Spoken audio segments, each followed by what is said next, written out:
We are at RiskCon 2019, and we are back at good company. And I have with me Rajiv Gupta, Senior Vice President, Diageo, and I have Prasanth Hariharan, partner with Deloitte India. Thank you both for being here. I know it's been an amazing conference. What is the future of workplace? Like, it's disruptive, it is innovative, or is it both? Or is it disruptive innovation, innovative disruption? So there seems to be a lot of these thoughts that are running in my head, right? So what do you see are the big changes that are happening, according to you, and whether it's in Diageo or what you see with your partners? What are those big changes? So with this, all these technology changes, one thing which is becoming very, very clear is uh, all the organizations sooner or later they want to capitalize on all the technology advancements. All the organizations are now making it very common uh, for people to work from home, and it saves cost. Yeah, it saves travel cost, it saves time, it saves energy. Sooner or later, all these, whether you call disruption or you call innovation, they're going to make our life easier. But my worry is it may make it so easier or so convenient, we may become lazy. Prashant, just we've had this discussion many times. Better place to work, whether it's the workplace or somewhere else. Uh, but one of the concerns, like Rajiv has, is how do we build in that control or accountability? Right, you work from wherever you want, but how do we build that? Are we ready for that? In your experience, and you work with so many clients, and you manage a large practice here. So how do you see that working? Yeah, and Rajiv, I think good insights to the first question, right? Let me give a perspective before I answer this question, Vikram. Just my view on disruption and innovation, right? I believe that disruption has already happened, but what is also true is it has happened in some industries faster than it has happened in the others, right? If you were to look at traditional industries, at least in India, and what we are seeing in clients is we are talking about a potential liquidity crunch in the economy. There is a lack of sentiment for people to spend or people to go to the market. So I see a disruption happening there as well in the traditional industry. What we are seeing is a lot of organizations are using this opportunity to innovate and disrupt a lot of work that is happening currently in the traditional organizations in traditional functions. Now, one of the points Rajiv touched upon is if disruption is a reality, does it make a difference to how people work and how people contribute to an organization, right? It really does, because now an organization has the liberty to kind of enable their employees to work from wherever they want. The question is, are we as a country ready culturally to embrace that change? For lack of a better word, will that be misused? Right? If I were to say, I will work from home for this particular day, I think organizations are looking at that option also. But what I'm also seeing is there are certain limits or boundaries within which those taps are let loose. It is not a free flowing tap. There are boundaries that are set and monitoring controls that are in place when these liberties are extended to employees. That's how I see it. Right?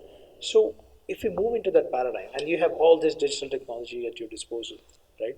So are we saying that risk becomes more or less integral part of the business itself, with the way it should be, but the third line becomes like a consultant to the first line, and then the first line, knowing that it's got risk covered, can make all those decisions, yeah, without having to worry whether I'm playing catch up or not. Is that the new future? You make the first line strongest, second line with reasonable resources to just monitor and help them course correct, third line with the least resources just to see that whether when second line ran those reports or dashboard and this and that, when they found some unaddressed risk, how effectively they had put a structure in place to address those unaddressed risks.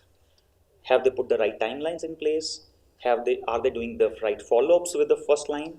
And if yes, then third line doesn't need to redo the data analysis, doesn't need to report the same things.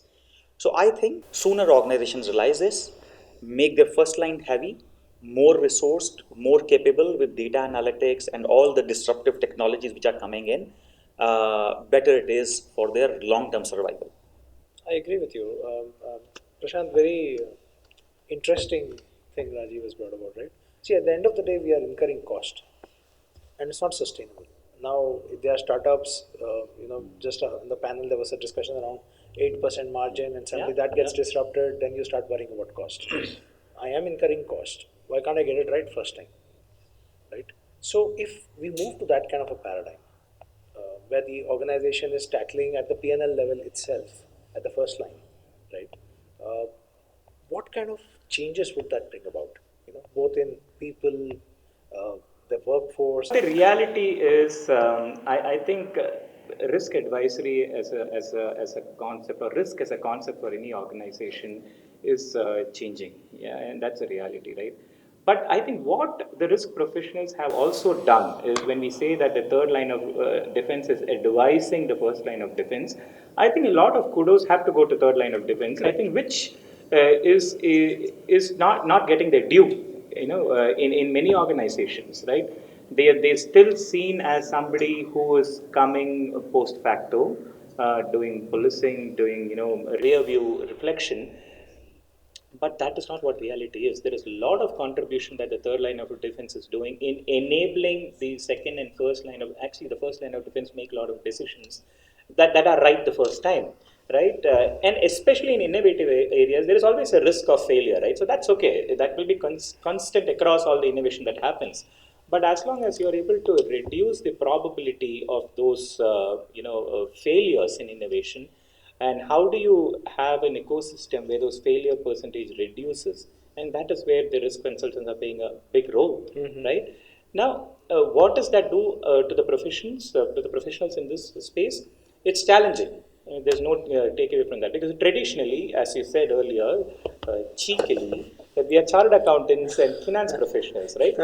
That's a reality, right? Is that changing? Of course, that's changing. So there's a lot of on-the-job training that happens, the peer-to-peer training that happens, structured training that happens, that are enabling the finance professionals to broaden their spectrum beyond just their traditional outlook. So that's a big change that we will have to embrace. The journey has started. The faster we do it, the better for the organization. Yeah. Excellent thoughts. Thank you, Rajiv. Thank you, Prashant. Looks like in a short while we have changed everybody's role,